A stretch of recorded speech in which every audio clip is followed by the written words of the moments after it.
Bonjour à tous. Dimanche matin, retour de la messe. Euh, je voudrais vous partager quelque chose que j'ai vécu hier soir et aujourd'hui.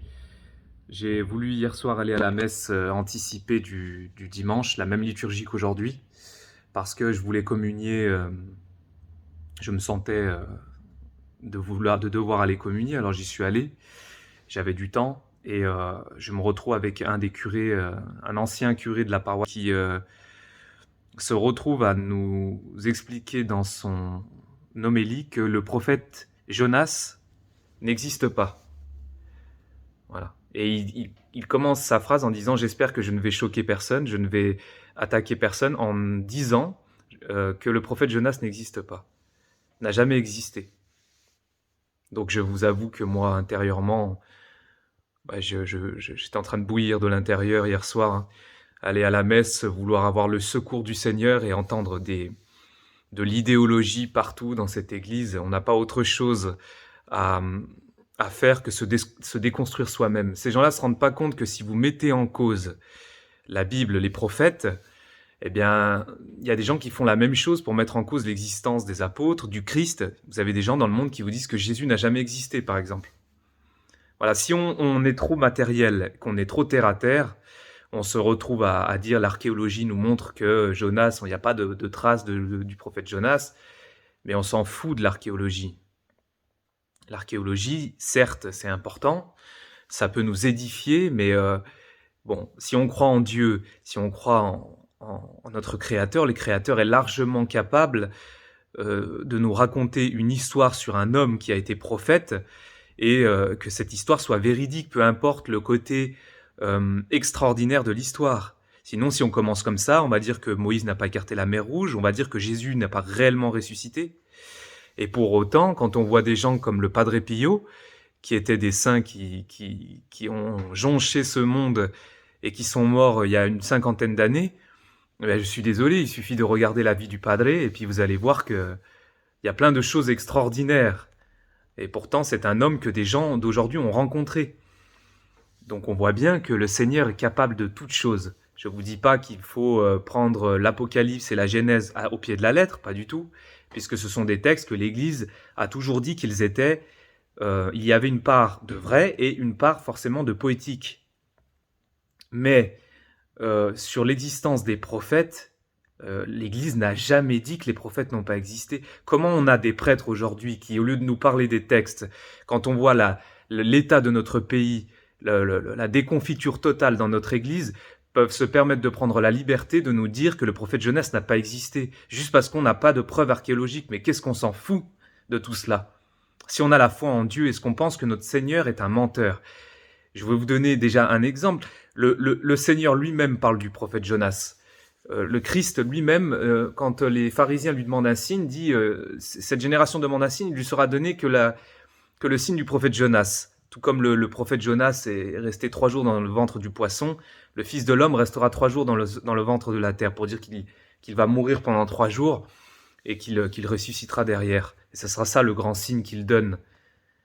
Bon, si le Seigneur nous parle lui-même du prophète Jonas, comment on peut dire qu'il n'a pas existé? Que chacun croit en ce qu'il veut chez lui, dans sa maison. Mais quand on est prêtre, on a une charge dans l'église, comment peut-on s'amuser à sortir ce genre de choses? Et moi, je devrais passer mon temps, parce que c'est ce que je fais, à me calmer tout seul chez moi, à rentrer chez moi et à dire: ah non, allez, retiens-toi, ne va pas attraper le prêtre, ne va pas lui dire ceci, ne va pas te battre contre lui, ne va pas lui mettre 2 claques, ne va pas le soulever. Voilà, moi je me retiens toute la journée. Mais je vous parle de ça de samedi soir. Vous voulez que je vous en annonce une meilleure? Dimanche matin, là, je viens de rentrer de la messe. La fin de la messe, c'est quoi? Un homme déguisé en femme, un travesti, qui prend la parole à la fin de la messe pour nous expliquer qu'il y a une manifestation pro-migrants contre la loi, je ne sais pas quoi, que le gouvernement a passé il y a pas longtemps, qui n'est pas du tout une loi de restriction, qui est de la poudre aux yeux. Bon, bref. Donc lui, il nous explique que juste après la messe, il y a une manifestation, comme dans toutes les grandes villes, et on lui laisse prendre la parole devant tout le monde à la fin d'une messe, juste après une bénédiction, ou juste avant une bénédiction, pour nous expliquer, lui, qu'il faut être ouvert à la tolérance, etc. Mais jusqu'où va-t-on aller dans cette église? Jusqu'où va-t-on descendre? À quel moment les prêtres vont mettre une limite à tout cela? Voilà, il est gentil notre nouveau curé, je l'aime bien, en tant que personne, il n'y a pas de souci. Je sais très bien que ces gens-là, au fond d'eux, pensent exactement la même chose que moi. Mais sous couvert d'idéologie et d'acceptation de l'autre, sous couvert de tolérance, on laisse faire tout et n'importe quoi, il n'y a plus aucune barrière. Quand est-ce que, chers prêtres, chers responsables, allez-vous mettre un holà à tout cela? Quand est-ce que vous allez vous arrêter? Quand est-ce que vous allez nous montrer un petit peu de vérité, de justice dans votre parole? Quand est-ce que vous allez nous montrer un peu de courage? Où il est votre courage? C'est ça, et moi je dois passer mon temps, donc je sors de la messe, je suis à 2 doigts d'éclater, et il faut que je rentre chez moi, que je dise rien, et surtout que, oh non, que je fasse pas de vagues, et que j'en ai marre d'avaler ma salive, de vouloir venir trouver du réconfort à l'église, et en fait que ça me pourrisse mes journées. Parce que j'ai toutes ces choses-là qui me restent en tête, et je sais que le Seigneur m'appelle à avoir une parole de vérité, et je ne peux pas me taire, je ne peux plus me taire quand j'entends ces choses-là. Alors il faut que je fasse quoi? Il faut que je fasse quoi? Que je sorte de l'église, que je secoue le prêtre? Que j'aille lui dire hypocrite? Je sais très bien ce que tu penses de tous ces gens-là. Je sais très bien ce que tu penses de la société. Et tu n'es même pas capable de mettre un holà à tous ces gens, sous couvert de tolérance. Mais jusqu'où va-t-on aller? Moi, je vous dis pas qu'il faut prendre la personne et la virer. C'est peut-être ce que je ferais, moi, en tant que prêtre, personnellement, parce que j'irais un petit peu plus loin, je serais un peu plus axé sur la vérité. Mais comment peut-on les laisser aller faire les malins comme ça en fin de messe? Allez nous expliquer ce qu'il faut penser. Alors faudrait être pro-migrant, faudrait être pro-tolérance, faudrait être pro-homosexualité, faudrait être pro-transgenre. On veut, c'est quoi ce délire? C'est ça l'Église catholique aujourd'hui. On en est là. On en est là. Et moi, je dois me battre pour les jeunes qui veulent rester, pour leur dire, allez les amis, battez-vous, restez, faites des sacrifices pour le Seigneur. Mais comment on va garder tous ces jeunes-là qui arrivent et qui ont soif de vérité, d'entendre l'enseignement de l'Église et qui se retrouvent au milieu de ce genre de manifestations? Vous détruisez tout le sacré, sous couvert d'idéologie. Moi aussi, vous savez quoi? À la fin des messes, je vais aussi prendre la parole. Allez, bah pourquoi pas? Puis je vais aller balancer mes idées politiques, et puis je vais aller balancer mes 4 vérités. Jamais je me permettrai de faire un truc pareil. Jamais. Comment on laisse ces gens-là, soi-disant des grands tolérants, s'imposer en permanence, nous gaver dans l'Église d'idéologies qui sont à mettre à genoux, puisque ça devient des idoles, ça devient des barrières pour notre Seigneur.